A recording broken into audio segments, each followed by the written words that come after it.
No, Eso y es. otra cosa que hablábamos ahorita antes de la entrevista, que decían ustedes que es muy importante, es la manera como ustedes se van a dirigir a la opinión pública de manera directa, teniendo la posibilidad de que al menos siquiera cada 8 días directamente el jefe negociador o la persona que designen pueda hablar del país y le puede hablar a ese 63% indiferente que no votó, que pareciera que no le importara realmente la paz. Y yo creo que el problema está es en quienes manejan no solamente la información, sino el papel tan torcido que hacen los medios de comunicación. Claro. Ahora, mire esta coyuntura donde estamos. Hicimos un acuerdo para iniciar la fase pública de conversación aquí en Quito y a la opinión se le dice que nosotros no cumplimos. ¿Qué es lo que pasa ahí, Pablo, realmente? Claro. Hicimos un acuerdo, muy sencillo. El acuerdo es, se pone una fecha de instalación de las conversaciones acá en Quito y nosotros liberábamos 2 personas antes de la instalación y una después. Y el gobierno hacía lo mismo, pero era 2 antes y 2 después. Ese es el acuerdo, no es más, es muy sencillo. Y resulta que comenzaron a decir que nosotros no cumplíamos y lo que se demuestra es que las 2 personas que nosotros nos comprometimos a liberar antes ya lo hicimos.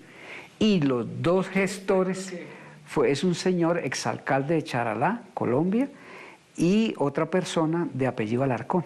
La una el 6 y la otra el 10 de octubre. Se hicieron. Y ellos quedaron de nombrar 2 gestores de paz, que eran los compañeros que están en la cárcel en Medellín, en Bellavista, y todavía no lo han hecho.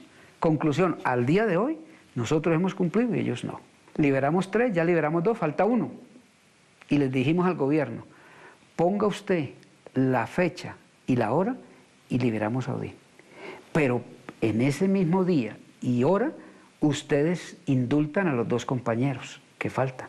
Entonces, esa es la propuesta que está, eso es lo que va a destrabar la mesa y el gobierno es el que tiene la palabra, tiene el balón en su campo para decir la fecha y la hora en que indulta a los 2 compañeros y en ese mismo día y en esa misma hora, ahí tienen al tercer liberado, que es este señor que usted menciona. ¿Y por qué no? Bueno, Pablo, ¿qué opinas tú de lo que pasó en el sur de Bolívar? Que nos tiene muy preocupados. Bueno, usted sabe que en una guerra la primera baja es la verdad. Sí. En ese punto estamos. Yo conozco la zona. Es una zona en un municipio que se llama Santa Rosa del Sur, en el sur de Bolívar. En una mina que se llama El Golfo. Dice el ejército del gobierno que los compañeros de la FARC estaban a 68 kilómetros de la zona de concentración. Supongamos que sea cierto. Pero si estaban por fuera, ¿por qué no los capturaron? ¿Por qué no les intimaron rendición? ¿Qué necesidad tenían de darlos de baja? Esa es la pregunta que hago yo. Yo también pienso igual. Entonces, el que tiene que explicar es el ejército del gobierno, por qué si no estaban en el sitio de preconcentración, ¿por qué no los detuvieron? Claro. Pero bueno, hay que hacer todo lo posible realmente para que estas cosas, primero que haya claridad frente a esto, porque el presidente debe ser consciente que eso pone en alerta no solamente a las FARC, que están muy indignadas, sino también al Ejército de Liberación Nacional, que está caminando hacia un proceso de acuerdo y que aspira a que se respeten precisamente ese cese bilateral, que ya sería trilateral en el momento en que el ELN lo decrete también. Claro. Pues nosotros le hemos dicho a Santos, hagamos este diálogo en medio de un cese bilateral. Y el inicio de que del puro principio se hable de participación y se hable de acciones y dinámicas humanitarias es para nosotros la oportunidad para que comencemos a discutir ese cese bilateral. Ahí está. Y que quieren discutir lo de las retenciones, ahí está. Que nosotros queremos discutir lo de la persecución política, ahí está. Usted, que es activista fuerte en derechos humanos, sabe. En los 10 primeros meses en Colombia mataron 200 líderes sociales y de izquierda.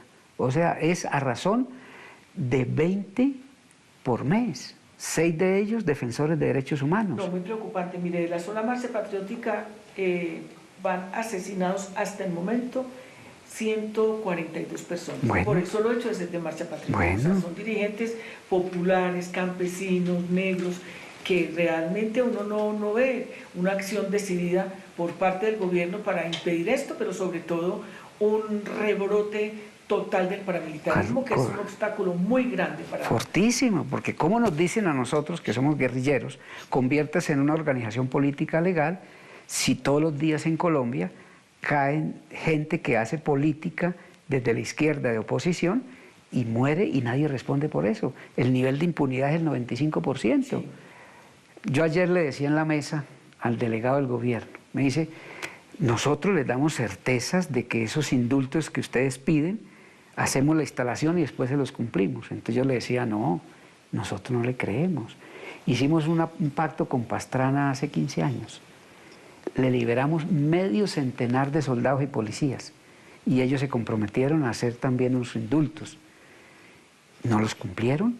¿Y qué le pueden decir ustedes al país, a la comunidad internacional, de una seguidilla de cosas, de situaciones, como por ejemplo las retenciones, el secuestro, que el ELN está dedicado a secuestrar y que realmente no está interesado en avanzar en el proceso? Bueno, uno de los grandes debates con Santos dijo, nos sentamos a hablar, pero en medio del conflicto. Y nosotros dijimos, no estamos de acuerdo, hagamos estas negociaciones en medio de un cese. No quiso. Esta oportunidad de abrir la mesa en Quito vuelve a colocar el tema, porque entonces ahí podemos discutir y vamos a seguir insistiendo para que haya un cese bilateral y para que las conversaciones se hagan en medio de un cese bilateral. Esa es la disposición. Entonces hay acciones de guerra porque lo pidió Santos. Nosotros dijimos, hagamos las conversaciones en medio de un cese, él es el que no ha querido. Para nosotros lo más importante es que de verdad, que la gente que luchamos por un cambio en Colombia nos unamos. Eso es lo primero. O sea, la unidad. Es la unidad. Lo segundo, que el régimen respete que esas fuerzas que queremos el cambio desde una posición diferente a la de la oligarquía sean respetadas y tengan la posibilidad de acceder al gobierno y que no lo corten con la violencia. ¿Qué es Gaitán? Eso. ¿Qué es Luis Carlos Galán? Eso. ¿Qué es Carlos Pizarro? ¿Qué es Pardo Leal? O sea, la historia nos ha demostrado que cada vez que una fuerza distinta a la minoría dominante se convierte en una fuerza de poder que se va a tomar el gobierno, la cortan con la violencia. Ese es el reto que está. Incluso en el punto 5 de esa agenda que tiene en la mano, se dice, vamos a sacar la violencia de la política. Nosotros estamos dispuestos. ¿El régimen está dispuesto? Esa es la apuesta que estamos haciendo, que ellos demuestren que sí. La gente está muy expectante. Mira, las movilizaciones en Colombia a raíz de lo que pasó en el plebiscito han sido muchísimas. Bueno. La última movilización con la UNIC fue bellísima. Bueno. Muchísimos indígenas en Bogotá. El 12 de octubre. Sí, hacia la Plaza de Bolívar. Y la semana pasada estuvimos en la instalación de la mesa social, de la mesa de diálogos, de la mesa social para la paz.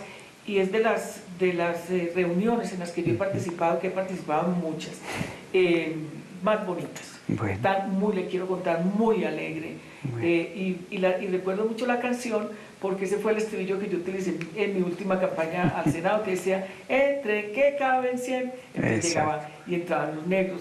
Y cantaban. Entre que caben, volvían a entrar campesinos, los jóvenes, fue muy bonito.